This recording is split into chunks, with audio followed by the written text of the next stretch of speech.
Bab 1214.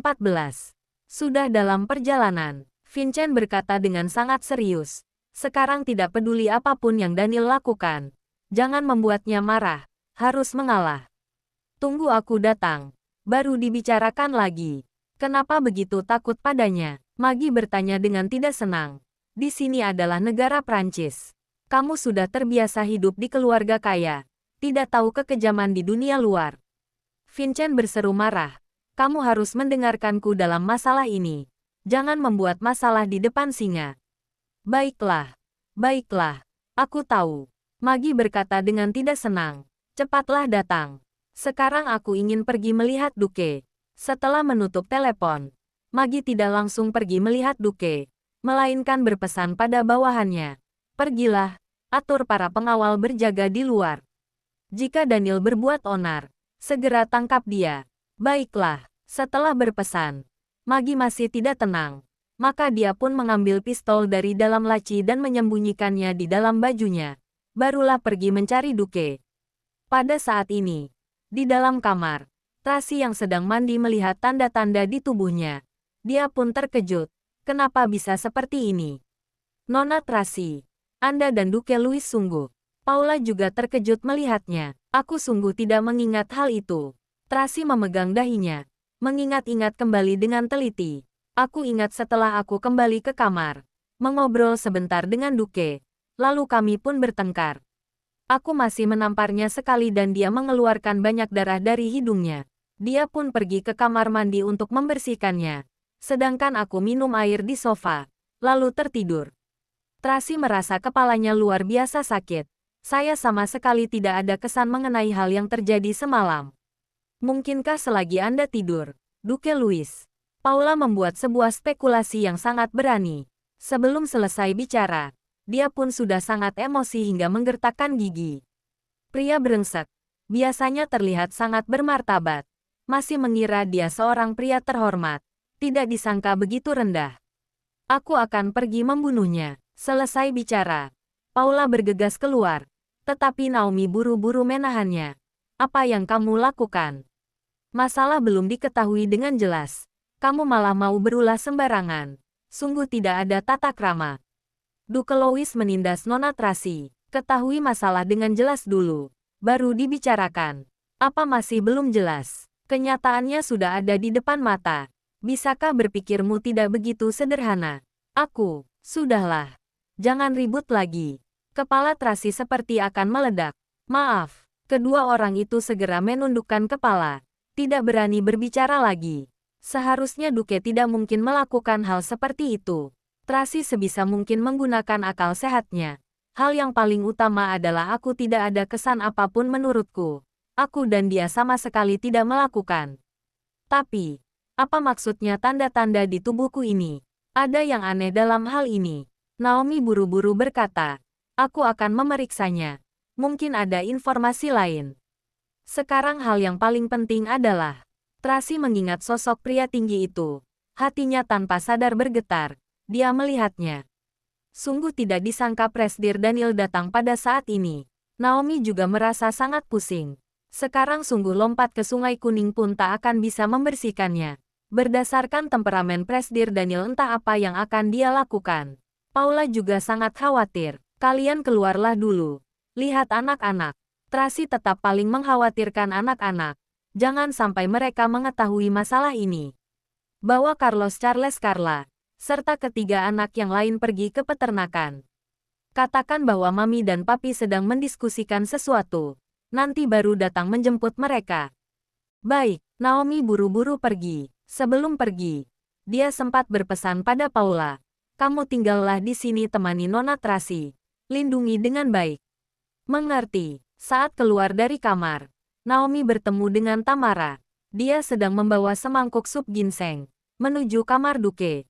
Entah mengapa tiba-tiba Naomi teringat 2 gelas air kemarin malam. Dia sedang berpikir, mungkinkah 2 gelas air itu bermasalah? Naomi segera menarik seorang pengawal wanita bernama Cecil, lalu berpesan padanya untuk mencari gelas yang kemarin malam dan membawanya untuk diperiksa. Cecil segera melaksanakannya. Bab 1215. Pada saat ini, di dalam ruang kerja, Daniel duduk di sofa sambil menundukkan kepala dan mata terkulai ke bawah. Siapapun juga tidak mengerti apa yang sedang dia pikirkan. Hanya saja, kedua matanya sangat dingin seolah-olah ingin membunuh orang. Thomas mengerutkan keningnya, merasa sangat khawatir. Thomas merasa takut dan tidak tenang. Maka dia tak bisa menahan diri untuk bertanya dengan suara kecil. Mungkinkah ribut akan menimbulkan korban jiwa? Seharusnya tidak. Ryan masih berharap ada keajaiban. Dia yang pernah berada di ujung jurang kematian, sudah lebih stabil dibandingkan dulu. Saat sedang berpikir, pintu terbuka dan terdengarlah suara yang akrab, Daniel. Itu Duke. Dia takut Daniel akan menyakiti Tracy. Maka dia datang untuk mencari Daniel dulu. Suara Duke bergetar. Dengan langkah kaki yang sangat tegang dan tidak tenang, dia berjalan mendekat dengan hati-hati. Daniel perlahan-lahan mendongakkan kepala, menatap Duke dengan dingin. Tatapan mata ini seperti seekor singa yang sedang memperhatikan mangsanya dengan teliti. Itu, di mana Charles? Duke mendekatkan diri melalui hubungan perasaan. Carlos dan Carla sangat merindukannya, terus-menerus mengungkitnya. Daniel tidak berbicara, tetap menatap Duke dengan setajam pisau. Tangannya yang diletakkan di atas paha perlahan-lahan mengepal dengan kuat. Berhubung sudah datang, tinggallah lebih lama beberapa hari. Duke masih berusaha mendekatkan diri, mencoba menggunakan cara ini untuk mencairkan suasana yang dingin ini. Biarkan anak-anak berkumpul. Mereka adalah anak-anakku. Akhirnya Daniel berbicara. Suaranya rendah, tetapi membawa nada mendominasi yang tak bisa ditentang. Kamu tidak punya hak untuk mengatur mereka. Bukan. Maksudku adalah, sudah cukup. Daniel berkata, Duke, sebaiknya kamu jelaskan kejadian kemarin malam padaku. Oh, Duke tanpa sadar melakukan seperti yang disuruh. Dengan patuh dia duduk di sofa menghadap Daniel, lalu mulai menjelaskan. Kemarin malam ada pertunjukan sulap. Aku dan Tracy minum terlalu banyak. Bicara sampai setengah. Tiba-tiba dia berhenti, lalu segera mengubah ucapannya. Tidak, kenapa aku harus menjelaskannya padamu? Aku dan Tracy sudah mau menikah. Dia adalah wanitaku. Daniel meraung marah, bagaikan seekor singa jantan yang marah. Duke sangat terkejut. Dia menatap Daniel dengan mata terbelalak, tidak berani berbicara. Perkataanmu ini tidak benar. Maggie membuka pintu dan berjalan masuk, lalu membela Duke. Meskipun dulu kamu dan Tracy pernah bersama, tapi itu adalah hal yang sudah berlalu. Sejak awal rencana pernikahan Duke dan Tracy sudah diumumkan pada publik 2 bulan yang lalu. Bahkan Tracy sendiri yang mengumumkannya di acara jumpa pers. 7 hari lagi adalah hari pernikahan mereka. Daniel mengerutkan dahinya dengan kuat, tanpa melihat Maggie. Dia malah bertanya pada Duke, apa ada hal lain yang ingin kamu katakan? Tidak ada. Duke menatapnya dengan tatapan lemah, lalu berbicara sambil menundukkan kepala. Kami berdua minum terlalu banyak, lalu kami pun melakukan. Sudah dewasa, juga tidak apa-apa jika melakukan hal itu.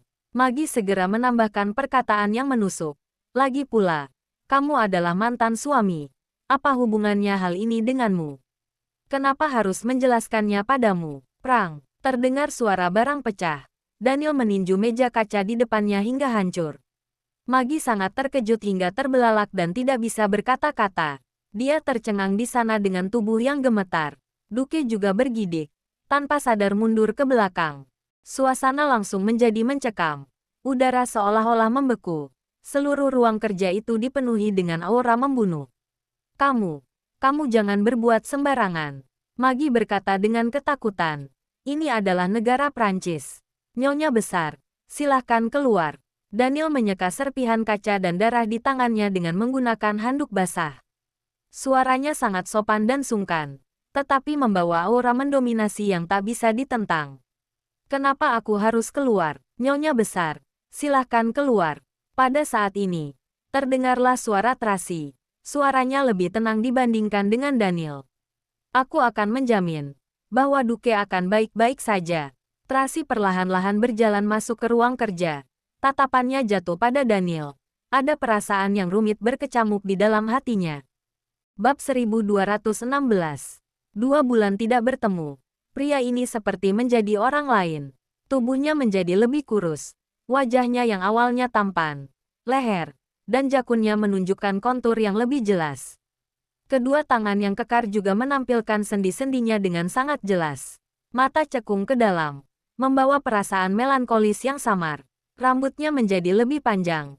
Gaya rambut yang ditata dengan sepenuh hati terlihat lebih pembohong dan misterius. Namun, di mata Tracy, dia melihat semuanya dengan perasaan sedih dan kasihan. Terlebih lagi memunculkan mata yang terluka itu, membuat dirinya merasakan rasa bersalah yang sangat dalam. Daniel mendongak dan menatap. Tracy pun segera mengalihkan pandangannya, tidak mau membiarkan pria itu tahu bahwa dirinya sedang melihatnya. Dalam sekejap, Tracy menjadi dingin dan menjauh. Mengabaikan Daniel, dia menurunkan tatapannya dan perlahan-lahan berjalan mendekat. Tracy, kamu sudah datang. Kebetulan. Cepat katakan dengan jelas pada Presdir Daniel. Melihat Tracy datang, Magi buru-buru berkata, dia mungkin ada sedikit salah paham terhadap Duke. Mungkin karena terlalu sibuk. Jadi dia tidak melihat berita. Tidak tahu bahwa kamu dan Duke sudah bertunangan. Mengira Duke tidak bermaksud sopan kepada Anda, sehingga dia menuduh Duke di sini. Ibu, Duke menghentikan perkataan ibunya dengan suara kecil. Ibu keluarlah dulu. Kami bisa berbicara sendiri dengan Daniel. Ibu tidak perlu ikut campur. Untuk apa terburu-buru? Magi memelototi Duke, lalu berkata pada Daniel dengan nada sebagai tuan rumah. Presdir Daniel, selamat datang di kediamanku. Kamu dan Duke adalah teman baik. Aku sangat senang bertemu denganmu. Aku dengan tulus mengundangmu untuk tinggal beberapa hari. Kebetulan bisa menghadiri acara pernikahan Duke. Meskipun perkataan ini diucapkan dengan sangat sopan, tetapi tetap membawa sikap menunjukkan kekuatan dan menantang. Ibu, jangan bicara lagi. Duke menatap Daniel dengan tegang, buru-buru mendorong ibunya keluar. Kenapa kamu mendorong ibu? Melihat Daniel tidak ada reaksi apapun, Magi menjadi lebih arogan. Ini adalah rumah ibu. Sebagai tuan rumah, apakah salah menyambut kedatangannya? Jangan bicara lagi. Duke terus mendorong ibunya keluar dari ruangan itu. Di ruangan itu, Tracy bisa merasakan aura membunuh yang tersembunyi di udara. Tadi Daniel tidak meluapkan emosinya. Bukan karena temperamennya baik. Hanya saja dia sama sekali tidak memedulikan perkataan Magi. Dia hanya peduli terhadap Tracy. Aku sedang menunggu penjelasan darimu. Suara Daniel berat dan serak. Dia menatap Tracy dengan perasaan rumit, menunggu jawaban wanita itu. Tidak peduli apapun yang wanita itu katakan, dia akan percaya. Daripada matanya sendiri, dia lebih bersedia mempercayai kata-kata Tracy. Tidak ada yang perlu dijelaskan. Tracy tidak berani menatap Daniel. Dengan mata melihat ke bawah, dia berkata dengan dingin, sejak awal kita sudah tidak memiliki hubungan apapun. Apapun yang kulakukan tidak ada hubungannya denganmu. Perkataan ini memiliki daya melukai yang ribuan kali lebih kuat dibandingkan dengan sikap Magi tadi yang menunjukkan kekuatan dan menantangnya. Tidak peduli apapun yang orang luar katakan, Daniel bisa tidak peduli. Tetapi Tracy berbeda. Setiap kata dari wanita ini bagaikan sebilah pisau yang menusuk jantung. Jadi, Daniel perlahan-lahan membuka mulut, bertanya dengan mengucapkan satu persatu kata. Kemarin malam, kamu dan Duke, sungguh. Perkataan di bagian belakang tidak sanggup diucapkannya. Gambaran yang terlintas di benaknya sudah cukup untuk membuat jantungnya sakit hingga kehabisan napas. Udara seolah-olah bertambah suram. Ruang kerja sebesar itu langsung hening. Tracy menundukkan kepalanya. Kedua tangannya memegang roknya dengan erat karena tegang. Hatinya sangat kacau. Tidak tahu bagaimana harus menjawab pertanyaan Daniel. Dia sangat ingin bilang tidak, tetapi dia sendiri tidak berani memastikan sebenarnya terjadi sesuatu atau tidak. Dia sangat ingin mengatakan bahwa dia sendiri juga tidak tahu apa yang terjadi kemarin malam. Namun, dia merasa jika berkata seperti itu, hanya akan menjadi lelucon. Pria itu pasti tidak akan percaya. Katakanlah, tiba-tiba Daniel berseru marah. Dia sudah hampir tidak bisa mengontrol emosinya. Seruan marah ini membuat Duke sangat terkejut. Dia baru saja mendorong ibunya keluar. Saat bersiap kembali, dia pun langsung bergidik mendengar suara ini. Duke, Magi buru-buru menyelipkan sesuatu ke tangannya. Lindungilah dirimu dengan baik. Kemudian dia pun pergi. Bab 1217.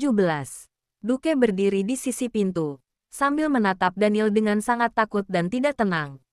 Dia sangat tegang hingga gemetar. Setelah beberapa lama, barulah dia bisa bereaksi kembali, menyadari bahwa ada sebuah pistol kecil di tangannya. Dia sangat terkejut, maka buru-buru menyembunyikan pistol itu ke dalam lengan bajunya. Apa hubungannya denganmu? Tracy mau tidak mau menanggapi, tapi tetap dingin dan tak berperasaan. Sejak kalian memaksaku dan mengambil anak-anak di upacara pernikahan, lalu memaksaku pergi, aku dan kamu sudah tidak punya hubungan apapun. Sekarang aku mau bersama pria manapun, mau menikah dengan siapapun, itu tidak perlu izinmu. Kamu tidak punya hak untuk bertanya. Jadi, maksudnya, kemarin malam kalian sungguh bersama. Daniel sama sekali mengabaikan kata yang lain. Dia hanya ingin mengetahui satu jawaban. Tracy menunduk, lalu lanjut berkata, ya, kemarin malam dia dan Duke memang bersama. Daniel bertanya seperti ini. Dia pun hanya bisa menjawab seperti ini. Bagus, bagus sekali. Perasaan penuh harap di hati Daniel musnah sepenuhnya. Perasaan yang dipendam dan ketenangan sebelumnya hilang sepenuhnya. Tatapannya langsung berubah menjadi tajam. Juga ada aura membunuh yang kuat. Awalnya dia mengira ini adalah sandiwara yang sengaja dibuat oleh keluarga Louis, demi menghentikan hubungan lama antara dirinya dan Tracy bersemi kembali, juga demi melindungi rencana pernikahan ini. Dia bahkan berpikir mungkin Tracy dijebak dan diberi minum obat, meskipun sungguh terjadi sesuatu antara kedua orang itu. Tetapi asalkan bukan atas kesediaan Tracy sendiri, dia pasti bisa memaafkannya. Namun, dia tidak melihat sedikit pun rasa sedih, menyesal, dan marah pada wajah wanita itu. Sebaliknya, malah melihat sikap dingin dan menjauh dari dirinya. Tadi perkataan Maggie dan Duke, satu persatu kata diucapkan dari sudut pandang mereka, tetapi Tracy juga tidak ada penyangkalan atau penolakan apapun. Sekarang Daniel bertanya secara langsung mengenai kejadian malam itu. Dia juga tidak menyangkalnya. Semua hal ini bagaikan sebuah palu yang berat, memecahkan satu-satunya harapan di hati Daniel. Benar, tidak seharusnya dia berharap, tidak seharusnya dia memiliki pengharapan yang terlalu tinggi. Sejak kembali, Tracy memang sudah berubah. Wanita itu sudah bukan Tracy yang dulu lagi. Bukan, tangan Daniel dikepal dengan sangat erat hingga gemetar. Matanya menatap Tracy lekat-lekat, bagaikan binatang buas yang siap menerkam orang. Masalah sudah dibicarakan dengan jelas. Tracy masih tidak berani melihat Daniel. Dia berkata sambil menunduk, terima kasih kamu sudah membawa Charles untuk menemuiku. Kuharap kamu bisa membiarkannya tinggal beberapa hari di sini. Aku ingin menemaninya dan Carla dengan baik. Kamu juga boleh menemani Carlos. Tracy bahkan masih bisa membuat pengaturan mengenai anak, seolah-olah masalah kemarin malam tidaklah penting baginya. Namun, dia sama sekali tidak menyadari bahwa ekspresi Daniel sudah berubah. Yang awalnya tenang menjadi penuh dengan niat membunuh. Kamu boleh mengajak Carlos keluar selama beberapa hari. Kamu boleh mengaturnya sesuka hatimu. Asalkan anak-anak bahagia. Tracy langsung mengatakan semua hal itu sekaligus. Sambil menambahkan, aku sudah mengatakan semua hal yang ingin kukatakan. Sampai jumpa. Dia berdiri dan bersiap untuk pergi. Tetapi pada saat ini, Daniel menerkamnya bagaikan hewan buas, menahan wanita itu di sofa. Aura itu bagaikan seekor singa yang sedang menerkam mangsanya sendiri. Aura membunuhnya berkobar-kobar. Daniel, Duke buru-buru mendekat, tetapi dihadang oleh Ryan. Nona Tracy. Baru saja Paula ingin maju untuk menghentikan. Dia juga dihadang oleh Hartono. Tracy. Daniel menekan dagu Tracy, sambil berteriak marah dengan menggertakkan gigi. Apa kamu tahu, selama beberapa waktu ini, aku sedang mencari segala cara tanpa memedulikan apapun untuk menyelesaikan dendam di antara kedua keluarga kita. Aku sedang memikirkan segala cara untuk mendekatimu dan menebus kesalahan padamu. Bahkan tanpa memedulikan ancaman dari kematian, aku merangkak keluar dari jurang neraka untuk mencarimu. Setiap kali aku menghadapi kematian, asalkan mengingat dirimu, aku pun dipenuhi semangat hidup. Aku mengira kamu sedang menungguku menghilangkan segala rintangan dan menjemputmu kembali. Sayangnya, Kamu tidak seperti itu. Kamu bahkan tidak bisa menunggu semalam pun. Jelas-jelas kamu tahu bahwa hari ini aku akan datang untuk mencarimu. Tapi semalam kamu malah sudah tidak sabar masuk ke dalam pelukan pria lain. Bab 1218. Segala hal yang kulakukan untukmu hanyalah sebuah lelucon. Lelucon. Suara Daniel berubah. Tidak lagi penuh dengan daya tarik seperti sebelumnya. Melainkan suara serak seperti duri yang menusuk. Mengucapkan kata sedih dengan suara yang seperti itu, membawa kesedihan dan kebencian yang tak berujung. Sejak awal kita sudah tidak mungkin lagi. Hati Tracy merasakan sakit yang luar biasa. Tetapi dia terpaksa berkata dengan kejam, sejak awal kita tidak bisa bersama lagi. Tracy, tatap aku. Daniel masih tidak rela. Dia menekan wajah Tracy, memaksa wanita itu menatapnya. Beritahu aku bahwa kamu dijebak dan dipaksa. Asalkan kamu berkata bahwa kamu melakukannya bukan atas kemauan sendiri, maka aku akan memaafkanmu. Pada saat ini, Daniel benar-benar sangat merendahkan dirinya, hal yang tak pernah terjadi sebelumnya. Dia tidak pernah memohon dengan prihatin kepada seorang wanita seperti hari ini. Dia melepaskan segalanya, merendahkan harga dirinya, merendahkan yang arogan, hanya demi memohon maaf dan cinta dari wanita itu. Melihat mata Daniel yang semerah darah, mata Tracy menjadi berkaca-kaca. Tracy tidak pernah melihat Daniel begitu sedih tiada taraf. Dia bisa merasakan kesedihan dan penderitaan pria itu. Dalam hati, dia merasa bersalah dan menyesal. Dia ingin memberitahu pria ini benar. Dia tidak melakukannya atas kemauannya sendiri. Dirinya sama sekali tidak tahu apa yang terjadi. Bicaralah, bicaralah. Daniel meraung marah dengan emosional. Dia tidak sabar ingin mendengar penjelasan Tracy. Asalkan wanita ini berkata seperti itu, maka dia pun akan percaya. Baru saja Tracy hendak bicara. Tiba-tiba Daniel melihat tanda di leher dan tulang selangkah wanita itu. Tiba-tiba dia tertegun, lalu merobek baju depannya Tracy dengan kuat. Benar saja, ada tanda merah di dada. Itu adalah tanda dari hubungan yang panas. Tracy menunduk dan melihat. Otaknya seperti meledak. Seketika menyadari bahwa semuanya sudah berakhir. Tidak akan bisa dijelaskan. Tracy. Daniel langsung menggila. Kamu sungguh. Kenapa kamu berbuat seperti ini padaku? Kenapa? Begitu kata itu dilontarkan, tinju Daniel langsung melayang. Tracy tanpa sadar menutup matanya. Tapi tinju itu tidak mendarat di tubuhnya. Mengenai vas bunga antik yang ada di belakangnya. Dalam sekejap, vas bunga antik itu hancur berkeping-keping, mengenai wajah dan tubuh Tracy, membuat pipinya tergores, lalu darah segar pun perlahan-lahan mengalir turun. Tinju Daniel juga penuh dengan luka, darah segar terus mengalir. Paula sangat terkejut, ingin menerjang ke sana, tetapi Hartono menahannya kuat. Daniel, apa yang mau kamu lakukan? Pada saat ini, Duke tidak bisa menahan diri lagi.